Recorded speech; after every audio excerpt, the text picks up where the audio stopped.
Rows of businesses closing down, streets and shopping malls deserted. Does anyone know what happened to the China World Trade Center? Out of every 10 people in Beijing, 5 are unemployed. The storm of layoffs has swept across all industries, sudden job losses leaving people breaking down in tears of pain. Rural small and medium-sized banks in China are facing a survival crisis, with 40 banks disappearing within a week. A wave of bank bankruptcies is coming. Tax retroactive investigations across China have caused many businesses to shut down, facing the risk of bankruptcy.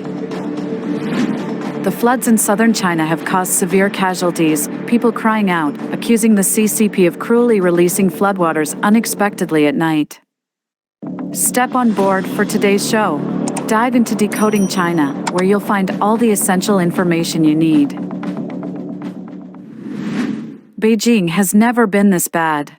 Rows of businesses closing down, streets and shopping malls deserted. Does anyone know what happened to the China World Trade Center? Look, today is the weekend.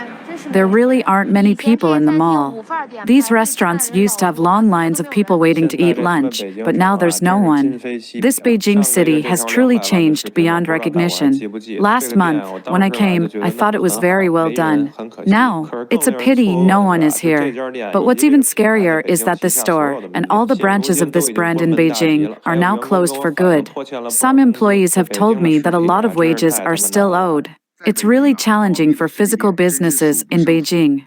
In Beijing, the number of physical stores closing down is countless. I remember this store opened in the second half of last year. Business was really good at that time. But since the beginning of this year, I haven't seen any customers there. A few days ago, it was still open, but today when I passed by, it was empty. The Chinese economy continues to deteriorate. In first-tier cities like Beijing, the wave of closures and unemployment is ongoing. Local people say that many businesses are closing down and large malls are deserted with noticeably fewer customers. In Beijing, a place where every inch of land is worth gold, now rows of vacant shops are covered with for rent signs. Beijing residents said that Sanlitun used to be not just the fashion center of Beijing but also of China. There were all kinds of restaurants, dining events, and parties, but now you don't see any of that. Even the superficial prosperity is gone. The county market has more people than Sanlitun. Many Beijing residents lament that the vast Beijing is full of desolation. During the day, Sanlitun barely has any people, even less than before the pandemic. It's desolate everywhere. The China World Trade Center is completely declining. People unfamiliar with it might not believe it. Just a few years ago, it was one of the most famous landmark commercial areas in Beijing, once called the place to look up to in Beijing. It used to be crowded with people and bustling traffic. Now, not only are the shops empty, but there are also few pedestrians. There are transfer shops everywhere, and rents have been halved. The once landmark building in Beijing, loved by both locals and visitors, is now in decline. It feels so desolate at night. My God, even Beijing's central business district looks very desolate. Go and see the shops here, half of them are closed. That area used to be a tourist spot because of a big screen, and there were always a lot of people. Now, half of the shops are closed, even worse than before the pandemic. Does anyone know what happened to the China World Trade Center? This is the famous Galaxy After Sales Service Center on Beijing's East 2nd Ring Road. Inside, here's a look at the mall. There's not a single person. Moving along, it's equally empty and desolate. Even the children's activity area is closed. It's so cold and empty that I felt a chill and decided not to continue exploring. I had to leave, it was just too bleak. Some netizens have commented that recently they conducted an on-site inspection of several Soho buildings in Beijing's CBD. These areas were once a paradise for small and medium-sized enterprises. 10 years ago, I started my advertising company here, and it was bustling with visitors from all over the country. Now, the foot traffic is very sparse. Half of the ground floor shops are closed, and even Starbucks has shut down. If this is the state of Beijing, other cities must be even worse. Mr. Liu, a Beijing resident, stated that Beijing used to be bustling with activity, but now it is eerily quiet. Shops are closing, and there are very few people in the restaurants. You rarely see anyone on the streets. About 5 or 6 years ago, Tiananmen Square and Chang'an Avenue were so crowded that it was impossible to get on a bus. Now, it feels like I'm the only person at the bus stop, and several stops have no one at all, even during rush hour. It's a surreal feeling. Here is the core area of Wangfujing, the most upscale Wangfu Central Mall. You can see 360 degrees of emptiness, completely devoid of people. Every floor is deserted, with only the big-name luxury stores that don't need to pay rent managing to stay open. It's mealtime, yet even the dining areas are empty, with no lines at all, perhaps because the restaurants are too upscale. Wangfujing Pedestrian Street, once one of the busiest areas in Beijing, doesn't have the same bustling crowds as before. The once crowded Dong'an Market and department store are now deserted. It's hard to comprehend how it came to be this way. So, just think about the current state of the economy. In places like Beijing, Shanghai, and Shenzhen, the prosperity and economic vitality are not what they used to be. In recent years, it has been declining. This is really a shock. Out of every 10 people in Beijing, 5 are unemployed. The storm of layoffs has swept across all industries, sudden job losses leaving people breaking down in tears of pain. A shop owner in Beijing complained, "How is it that there are no people on the streets nationwide? Look at these empty streets. Who wouldn't be worried?" Fellow business owners, what do you think? How did we achieve this national uniformity of emptiness on our streets? Earlier, my son told me he had to go to work early and asked me to buy him a soy sauce pancake. Look, it's peak breakfast time, and there isn't a single customer at the pancake shop. I chatted with the owner for a while. He was sighing too. Whenever I mention that business is bad here, someone always says, "You have a shop in Beijing, and business is still bad?" Yesterday, a fellow shopkeeper from out of town visited and commented on how great our location is. If you rewind 20 years, our location would have been fantastic. Right opposite us is Zinfadi, the largest wholesale market for agricultural products, pork, spices, and kitchen utensils in Beijing. We're also next to a coach station. How did such a great situation turn so sour? I don't know. Now it feels like my customers are like weasels raising chickens. The more they raise, the fewer there are. Clearly, there are fewer foreigners in Beijing now. There are fewer white people and fewer black people. Liangmaqiao used to be practically a foreign concession, with a bunch of white people running along the Liangma River every day, much like the Seine. The Silk Street Market, once a shopping paradise for foreign tourists, is now desolate. An online user mentioned, "I recently visited Beijing and was shocked by the desolation. I've lived on Chang'an Street, across from the Silk Street Market in Yong'anli Middle Street, for over a decade. This time, I specifically went back to check it out and found that the supermarket, rice shop, fruit store, hair salon, and vegetable stalls that had been there for over 20 years had all closed down. The entire Yong'anli Middle Street was empty. Even the once gloriously Kaohsiung's Wangfujing Oriental Plaza has turned into a general store." Mr. Chai, a Beijing resident, told New Tang Dynasty Television, "Beijing's economy is declining significantly. It's very obvious. Since the pandemic restrictions were lifted, there has been a wave of closures, especially this year. Many people are unemployed. I've been unemployed for 2 years now, and there are very few job openings. The overall environment is poor, with not many job opportunities.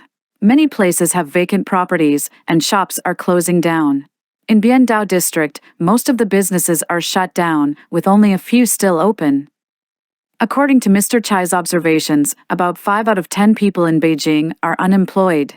Many people around him are jobless, and some are in dire straits. A blogger shared sorrowfully, "I'm 32 years old, single, and recently laid off. I've been job hunting for over a month, but no company has responded to my applications. I cry every night. I've lived in Beijing for many years and am reluctant to leave, but I'm also worried that even if I find a job, I might face unemployment again. What should I do?" A woman in Beijing shared that layoffs have indeed come, suddenly affecting those around her. A colleague who was discussing lunch plans with her in the morning received a layoff notice by the afternoon, effective immediately. Other departments have already laid off more than a dozen people. The employment situation in Beijing this year is self-evident, with major companies like Alibaba and JD.com all making significant layoffs. Many people have been jobless for 6 months to a year, making it easy to find numerous such cases in Beijing, creating an unprecedented sense of tension and fear. A Beijing blogger describes dilapidated buildings with a sense of sorrow. Many friends believe Beijingers aren't financially struggling, but the reality of their living conditions tells a different story. In Juxiangqiu, outside the Fourth Ring Road, residents live in disorderly, dilapidated buildings shared by several families, with communal bathrooms and kitchens. The living areas are small, and these buildings represent some of Beijing's older housing. Would you buy such a house? Life for Beijingers isn't easy. An elderly man invited us into his courtyard to see his home, which evoked a sense of sadness. After working in Beijing his whole life, he now lives in a 10.6 square meter house without a toilet or kitchen, making do with a tiny space in the corridor as a kitchen. Besides clothes, the room can only fit a bed. Can you imagine that such houses are common in Beijing? This is the real life in the Second Ring Road's activity area. It seems like the storm of crisis is sweeping across all levels of society. Rural small and medium-sized banks in China are facing a survival crisis, with 40 banks disappearing within a week. China's economic downturn, coupled with the CCP's National Advancement, People's Retreat policy, is swiftly leading to the disappearance of rural small and medium-sized banks. According to reports from mainland media, the number of legal entities in China's banking sector was 4,602 by the end of 2021, which decreased to 4,567 by 2022. This number further dropped to 4,490 by the end of 2023, marking a reduction of 112 banks over 2 years. Currently, rural small and medium-sized banks are accelerating their decline. In the past 7 days ending June 21st, at least 40 such banks have been approved for absorption or dissolution, including 25 rural commercial banks and 15 village banks. Notably, Liaoning Rural Commercial Bank was authorized to absorb and merge with 36 rural small and medium-sized banking institutions within the province in one sweep. At the end of May, the CCP's National Financial Supervision Bureau's Rural Small and Medium-Sized Bank Supervision Branch issued a signed article outlining its intention to promote the reform and risk reduction of rural small and medium-sized banks. Specific measures include promoting the merger and restructuring of rural small and medium-sized banks and reducing the number and hierarchy of rural small and medium-sized bank branches, enhancing centralized and unified management, among others. Additionally, as bad debts soar, banking branches in mainland China are also hastening their exit from the market. On June 7, the paper reported that based on data from the National Financial Supervision and Administration's Financial License Information Disclosure, 1,257 banking branches exited the market in the first 5 months of 2024, a 30.41% increase year-on-year. People are lamenting that a wave of bank bankruptcies is imminent.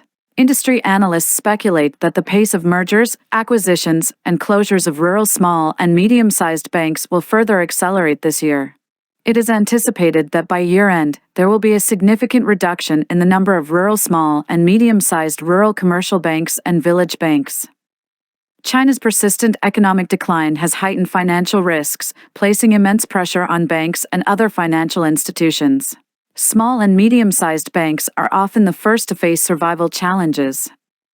In recent years, numerous rural small and medium-sized banks across the country have collapsed. The bankruptcy of Hunan's Village Bank triggered a nationwide movement for rights protection that continues to this day.